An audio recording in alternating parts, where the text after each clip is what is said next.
Applied social psychology: how pets can decrease stress. Stress can be loosely defined as a reaction to a stimulus that disturbs our physical or mental equilibrium. In other words, stress can affect us throughout most areas of our lives. For example, we can experience stress anytime a worry crosses our mind or anytime our heart beats a little faster than average. Normally, stress is controlled because we are able to reduce the stress. Our body or mind reacts to a given stimuli, but then we feel normal again. The stress dissipates. This is known as acute stress. However, if stress is not reduced, it can cause detrimental effects on our health.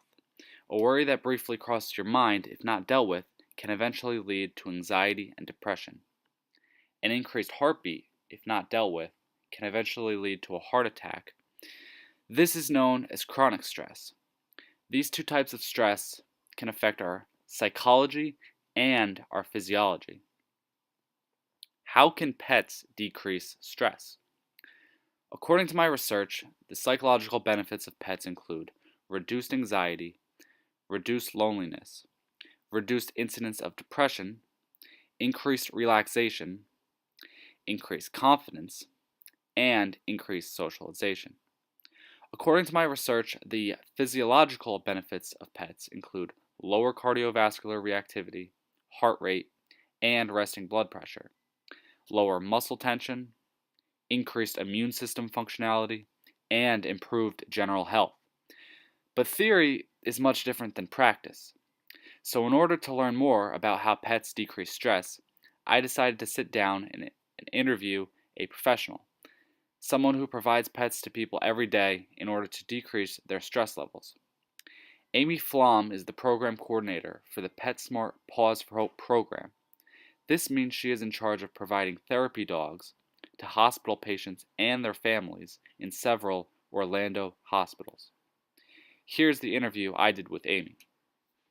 My name is Amy Flom, and I am the program coordinator for the Paws for Hope at Orlando Health Pet Therapy Program. This is a program that's been here for probably the early 90s. It started with just a couple pet therapy teams, and now we have up to about 60 pet therapy teams at 7 different hospitals. So it's grown into a very large program. In terms of a little bit about my background, this is what I would call a second career for me.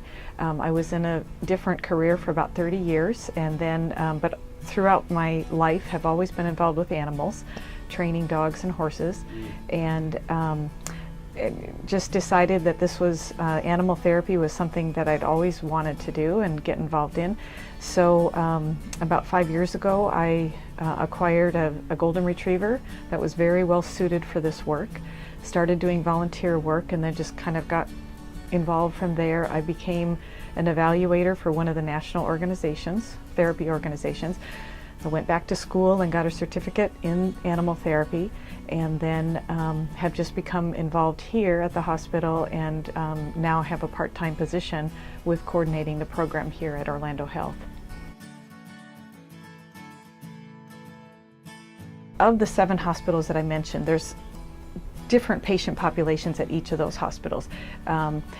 We have Arnold Palmer, which is a children's hospital. They have pet therapy at that hospital.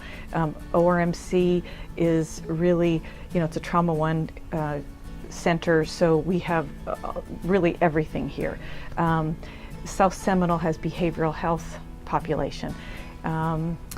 Winnie Palmer is women in hospital. So really our pet therapy program crosses all of those boundaries, and we visit with all of those patients. We do not visit with patients that are in isolation. So in any of those hospitals you can have someone in isolation, so we would not go into rooms in those situations. We don't visit with burn victims. And we do visit even in ICU, depending. Often our visits have a lot to do with the family. The family is really who is looking for the support from the animals. Maybe the patient is not conscious, or maybe it might be of an end-of-life situation, and it's really the person very much loved animals, and the family really wants to have an animal in the room when the patient passes. So we really are in all of those situations. So yeah, a large number of patient populations that we cover. I think it's different for every patient. I think if you really are a person who loves animals, you do have that connection. You might have animals at home that you haven't seen for weeks because you've been in the hospital for weeks. Certainly that's going to be something that will make that patient feel better. As we talked about, there certainly are physiological benefits. I mean, kind of the good hormones, the oxytocin, all those things increase. That's kind of been shown that those things increase in the presence of an animal. And those are all good things because in a hospital, it's a high stress environment. There's a lot of fear.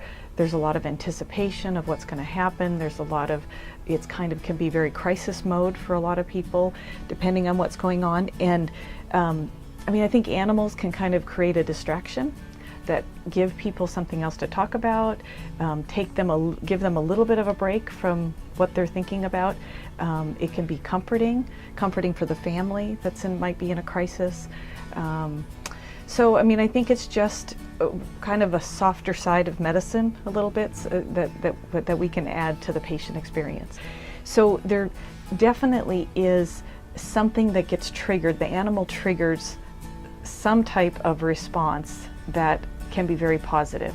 And in terms of the waiting rooms here, it's one of those things that you would just kind of have to see, but people can be very stressed, either waiting for information or they have a loved one that's in surgery, and it creates a distraction. It creates the dog is smiling. The dog smiles at people.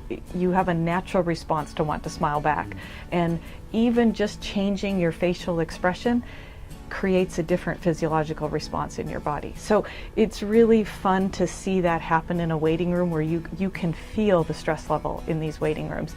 And you bring a dog in, their tail is wagging and they have this happy face, and the kids get down on the ground with it, and people start petting it, and even that motion of petting an animal can relax your body. So then, it's hard to even quantify it or say exactly what is going on, but if you do this work, you just know that it's a very positive thing that's happening. Yeah, and people really appreciate it. General population, not a population that's in a compromised situation like a hospital or other situations. They're great because they increase your exercise, which of course increases your health.